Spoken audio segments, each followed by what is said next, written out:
नमस्कार, न्यूज 18 के इस डिजिटल प्लेटफॉर्म पर आप सभी का बहुत स्वागत है। आपके साथ मैं हूं जास्मिन शर्मा और मेरे पीछे आप ये पूरा मिडिल ईस्ट का मैप देख रहे हैं। मिडिल ईस्ट के ये 16 देश हैं जो तीसरे विश्व युद्ध की कागार पर खड़े हैं, या यूं कहें कि पूरा का पूरा मिडिल ईस्ट इस वक्त युद्ध की कागार पर खड़ा है। मध्य पूर्व इस समय इतिहास के सबसे गंभीर और सबसे खतरनाक मोड़ पर है। गाजा में इजरायल की बर्बरता, ईरान के जवाबी हमले और वैश्विक शक्तियों की दखलंदाजी, जिसमें चाइना, रशिया और अमेरिका भी शामिल हैं, ने इस पूरे क्षेत्र की तीसरे विश्व युद्ध की दहलीज पर से लाकर खड़ा कर दिया है। यह सिर्फ दो देशों के बीच की जंग नहीं, बल्कि पूरी दुनिया के लिए एक चेतावनी है कि अगर हालात नहीं संभले तो मानवता फिर से विनाश के कागार पर पहुंच सकती है। गाजा में इजरायल की कार्रवाई ने न सिर्फ फिलिस्तीनियों को तबाह किया, बल्कि मुस्लिम दुनिया की अंतरात्मा को भी झकझोर कर रख दिया है। ये वेस्ट बैंक की तस्वीरें आप देख रहे हैं, किस तरह से मिसाइलों से कहां-कहां हमले हुए हैं। इजरायल की सैन्य ताकत का जवाब जब ईरान ने दिया तो उसने यह साफ कर दिया कि अब जुल्म पर चुप्पी नहीं सही जाएगी। ईरान ने मिसाइलों, ड्रोन और अपनी सेना के जरिए इजरायल को सीधा संदेश दिया कि अब प्रतिरोध की आग बुझाने और बुझने वाली नहीं है। 13 जून से लेकर आज तक 9 दिन हो चले हैं जहां ईरान और इजरायल के बीच ताबड़तोड़ मिसाइलों से हमले किए जा रहे हैं। ईरान की फौज, आवाम और नेतृत्व ने दुनिया को यह दिखा दिया कि असली ताकत हथियारों में नहीं, बल्कि हिम्मत और हक की लड़ाई में होती है, जो ईरान इस वक्त लड़ रहा है। ईरान की जनता ने भी सरकार के साथ कंधे से कंधा मिलाकर यह साबित कर दिया कि जब बात इज्जत और अस्तित्व की हो तो पूरा मुल्क एकजुट हो जाता है।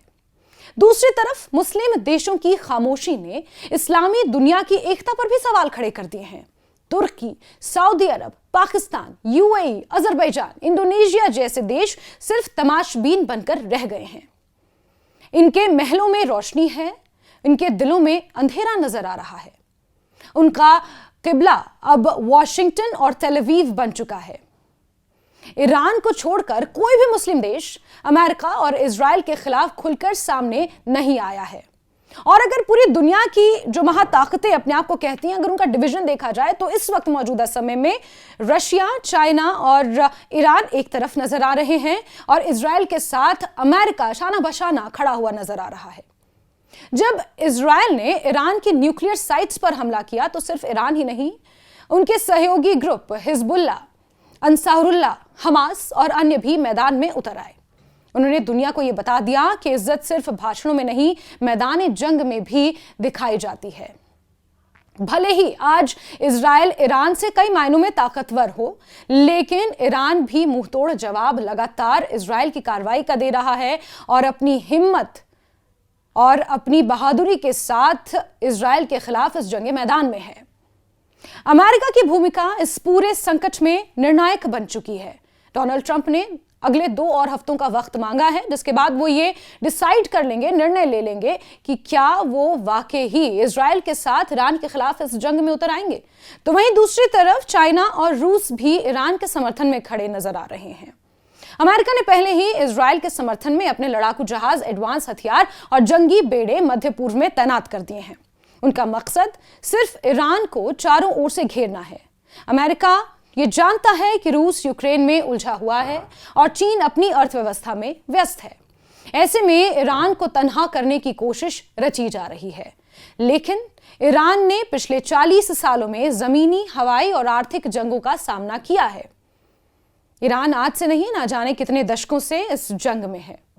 उनकी फौज ना सिर्फ प्रोफेशनल है, बल्कि वैचारिक रूप से भी मजबूत है और यह वैचारिक लड़ाई ही है, यह अस्तित्व की लड़ाई ही है जिसे मिलिट्री एक्शंस के जरिए लड़ा जा रहा है। ईरान की फौज ना लाभ के लिए लड़ती है, ना डर के लिए, वो सिर्फ हक के लिए लड़ती है।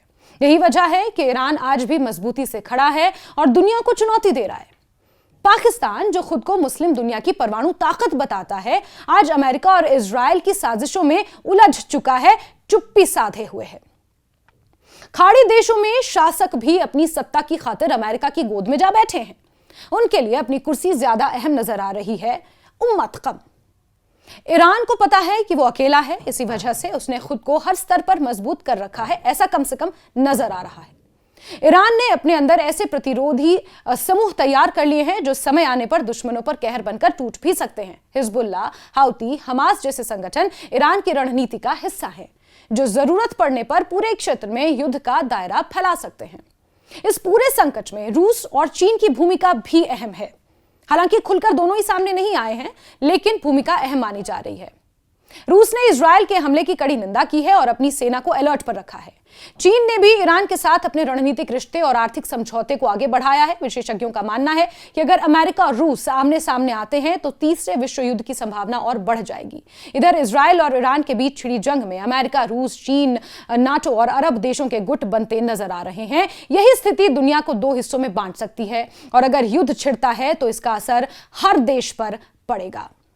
मध्य पूर्व में चल रही इस जंग का असर सिर्फ सैन्य स्तर पर नहीं बल्कि वैश्विक अर्थव्यवस्था, तेल आपूर्ति, मुद्रा बाजार और आम आदमी की जिंदगी पर भी पड़ेगा। स्ट्रेट ऑफ हॉर्मुज जैसे समुद्री मार्गों की सुरक्षा पर खतरा मंडरा रहा है। अगर ये मार्ग बंद होता है तो तेल की कीमतें आसमान छू सकती हैं, जिससे पूरी दुनिया में महंगाई और अस्थिरता और बढ़ जाएगी। दुनिया के कई हिस्सों में पहले से ही युद्ध, आतंकवाद और अस्थिरता है। भारत, पाकिस्तान, यूक्रेन, रूस, ताइवान, चीन जैसे तनावपूर्ण क्षेत्र कभी भी युद्ध की चपेट में आ सकते हैं। ऐसे में मध्य पूर्व का युद्ध पूरी दुनिया को तीसरे विश्व युद्ध की ओर धकेल सकता है। फ्रांस के मशहूर भविष्यवक्ता नास्त्रेदमस ने भी भविष्यवाणी की थी कि 2025 में दुनिया तीसरे विश्व युद्ध के बीच सांसें लेगी। आज के हालात उनकी भविष्यवाणी को सच साबित करते नजर आ रहे हैं। अब सवाल यह है कि क्या दुनिया इस तबाही को रोक पाएगी? क्या वैश्विक नेतृत्व, कूटनीतिक और इंसानियत की आवाजें इस युद्ध की आग को बुझा पाएंगी, या फिर पूरी दुनिया एक बार फिर खून बारूद की भट्टी में झोंक दी जाएगी?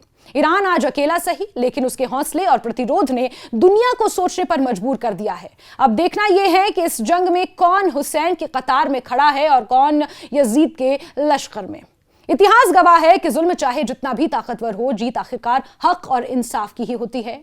मध्य पूर्व की इस लड़ाई ने पूरी दुनिया को एक बार फिर चेतावनी दी है कि अगर इंसान ने सबक नहीं लिया तो तीसरा विश्व युद्ध सिर्फ एक आशंका नहीं, हकीकत बन सकती है।